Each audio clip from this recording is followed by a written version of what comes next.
మాట్లాడండి ఒక్కసారి మేడం. శేషు గారు ప్లీజ్ కంటిన్యూ. శేషు గారు చెప్పండి సార్. రైట్ సార్, ఇప్పుడు ఏంటి ఇప్పుడు ఇది కాంగ్రెస్ పార్టీలో కామన్ ఇవన్నీ కూడా అవుతున్నాయి ఇది అని బీజేపీ పార్టీ కూడా చెప్తా ఉంది. ఇట్లాంటివన్నీ కూడా జరుగుతూ ఉంటాయి. సో ఇక్కడ అధిష్టానం నిర్ణయమే, పైనుంచి ఢిల్లీ నుంచి రావాలి ప్రతి ఒక్కటి అని. మరి బీజేపీలో అట్లాంటిది ఉండదా, అట్లా జరగదా?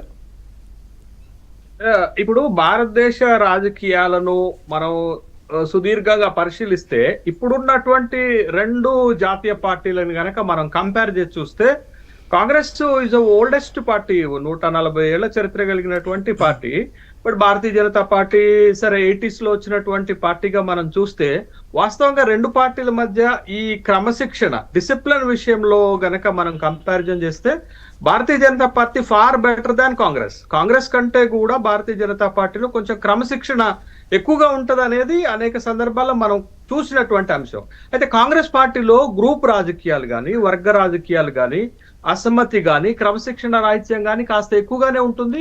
ప్రతి రాష్ట్రాల్లో కూడా ఆ డివిజన్ కనపడుతుంది. ఒకప్పుడు జాతీయ రాజకీయాల్లో కూడా మనకి స్పష్టంగా ఆ డివిజన్స్ మనకి కనపడ్డాయి.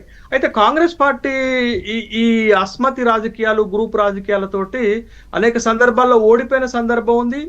పార్టీ ఉనికి కూడా ప్రశ్నార్థకమైన సందర్భాలు ఉన్నాయి. అయితే కాంగ్రెస్ ఎప్పుడు కూడా తన వైఫల్యాన్ని అంగీకరించినటువంటి సందర్భాన్ని మనం చూసాం.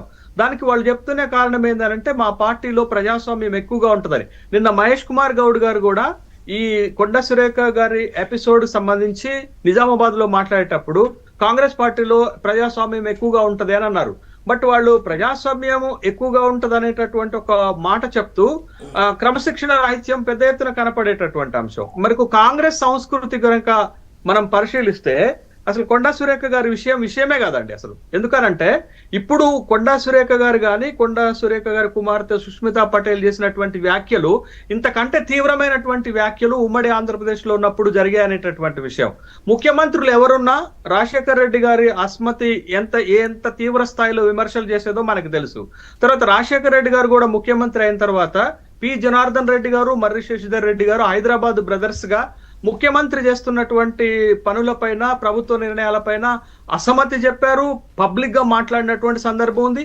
పి జనార్దన్ రెడ్డి గారిని అయితే సస్పెన్షన్ చేసేటటువంటి ఒక ఉత్తర్వులు కూడా పిసిసి జారీ చేస్తే ఏఐసిసి జోక్యం చేసుకున్నది అప్పుడు ఉన్నటువంటి పరిస్థితులలో. తర్వాత ఇప్పుడు వచ్చిన తర్వాత ఈ కాంగ్రెస్ పరిస్థితి ఏంటి? తెలంగాణ వచ్చిన తర్వాత ఒక 10 సంవత్సరాల అధికారంలోనే లేదు. ఇప్పుడు అధికారంలోకి వచ్చిన తర్వాత కాంగ్రెస్ పార్టీలో రాష్ట్ర స్థాయిలో గ్రూప్ రాజకీయాలు నడిపే నాయకులు లేడు కానీ ప్రతి జిల్లాలో కూడా వర్గ రాజకీయాలు నడుపుతున్నారు ఇప్పటికి కూడా. అయితే ఇక్కడ మనం చూడాల్సింది ఏంటంటే స్టాండర్డ్స్ ఏంటి అనేది చూడాలి. ఇందాక మిత్రురాలు ఇందిరా శోభన్ గారు మాట్లాడుతూ రాజగోపాల్ రెడ్డి గారు మాట్లాడింది వేరు, సుష్మితా పటేల్ మాట్లాడింది వేరు అంటున్నారు. కానీ రాజగోపాల్ రెడ్డి గారు మాట్లాడిన వ్యాఖ్యలు మీకు చెప్తాను, వినండి ఒకసారి. అవినీతి పరుల కొమ్ము కాస్తున్నారు ప్రభుత్వంలో అని ఒక మాట చెప్తే, ఆంధ్ర ప్రభుత్వం చెప్పినట్లు, ఆంధ్రప్రదేశ్ నాయకులు చెప్పినట్లు ఇట్లా ప్రభుత్వ వ్యవహారాలు నడుస్తున్నాయని ఒక మాట అంటే, పెట్టుబడిదారులకు కాంట్రాక్టర్ల కోసమే పనిచేస్తుంది ప్రభుత్వం అన్నారు. ఇంతకంటే తీవ్రమైనటువంటి వ్యాఖ్యలు ఉంటాయా? బట్ సుష్మితా పటేల్ చేసినటువంటి వ్యాఖ్యల తీవ్రతను, రాజగోపాల్ రెడ్డి చేసినటువంటి వ్యాఖ్యల తీవ్రతను గనక మనం పరిశీలిస్తే ముందు షోకాజ్ నోటీస్ ఎవరికి ఇవ్వాలి, ముందు వివరణ ఎవరిని కోరాలనేటటువంటి ఒక అంశం వస్తుంది. ఇది పాయింట్ 1. అయితే పాయింట్ నెంబర్ 2 ఏంటి అని అంటే విమర్శలు చేసింది కొండా సురేఖ గారు కాదు, కొండా సురేఖ గారు కుమార్తె విమర్శలు చేశారు. బట్ కొండా సురేఖ గారిని వివరణ అడగటము అది ప్రొసీజరల్ ల్యాప్స్ కనుక కనపడుతుంది. ఎందుకు నేను ఈ మాట చెప్తున్నానంటే ఎప్పుడైనా కొండా సురేఖ గారు ఒక వివరణ పంపేటప్పుడు ఒక కీలకమైన అంశం లేవనెత్తారు.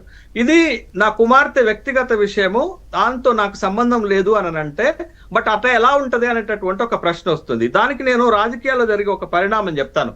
విజయరాజ సింధియా, మాధవరావు సింధియా, తర్వాత చంద్ర రాజేశ్వరరావు గారు, చంద్ర విద్యాసాగర్ రావు గారు, ఇప్పుడు కాంగ్రెస్ పార్టీలో ఏకే ఆంటోనీ, మీకు కేరళకి ముఖ్యమంత్రిగా పనిచేసినటువంటి ఏకే ఆంటోనీ కుమారుడు భారతీయ జనతా పార్టీలో చేరిన అనిల్ ఆంటోనీ ఎలా విమర్శలు చేస్తున్నాడు అనేది. అయితే ఇప్పుడు ఏం చెప్తారు, వాళ్ళు పార్టీ నుంచి వెళ్ళిపోయి విమర్శలు చేస్తున్నారు అంటారు. వీళ్ళు పార్టీలో ఉండి విమర్శలు చేస్తున్నారు అని అంటే నిన్న ఖర్గే గారికి చెప్పిన వివరణలు ఒకటి ఏంటంటే పార్టీని ఎక్కడ విమర్శించలేదు, గాంధీ కుటుంబాన్ని ఎక్కడ విమర్శించలేదు, ముఖ్యమంత్రి గారిని ప్రశ్నించాము, ముఖ్యమంత్రి గారు తీసుకున్న నిర్ణయాన్ని ప్రశ్నించాము అనేటటువంటి ఒక కీలక అంశాన్ని బయటకు తీసుకొచ్చారు వాళ్ళు. బట్ దీంట్లో కూడా ఒక అంశం, ఒక మన కీలకమైనటువంటి అంశం ఏంటంటే చాలా కీలకంగా కాంగ్రెస్ పార్టీలో ఉన్నటువంటి నాయకులు ఒక ప్రశ్న అడుగుతున్నారు, అసలు ఆమెకు కాంగ్రెస్ పార్టీలో సభ్యత్వమే లేదంటున్నారు.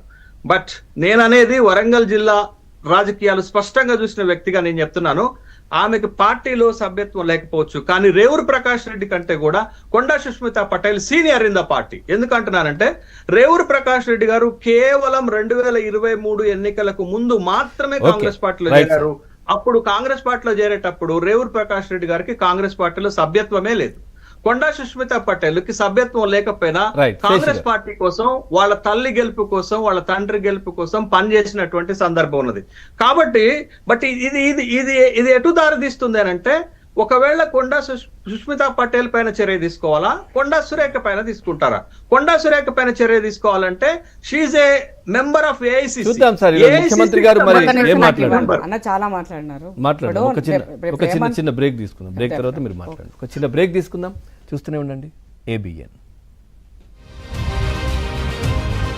సాయంత్రం రేవంత్ మీడియాతో మాట్లాడబోతున్నట్టుగా తెలుస్తోంది. ఈ సమావేశంలో ప్రధానంగా తన అమెరికా పర్యటనకు కేంద్ర ప్రభుత్వం రాజకీయ అనుమతి, ఈ చర్చ జరుగుతోంది కదా, నిరాకరించడంపైనే స్పందించనున్నట్టుగా తెలుస్తూ ఉంది. ఈ విషయంలో ఇటు బీజేపీ నేతల విమర్శలకు సమాధానం ఇచ్చే అవకాశం ఉన్నట్టుగా తెలుస్తోంది.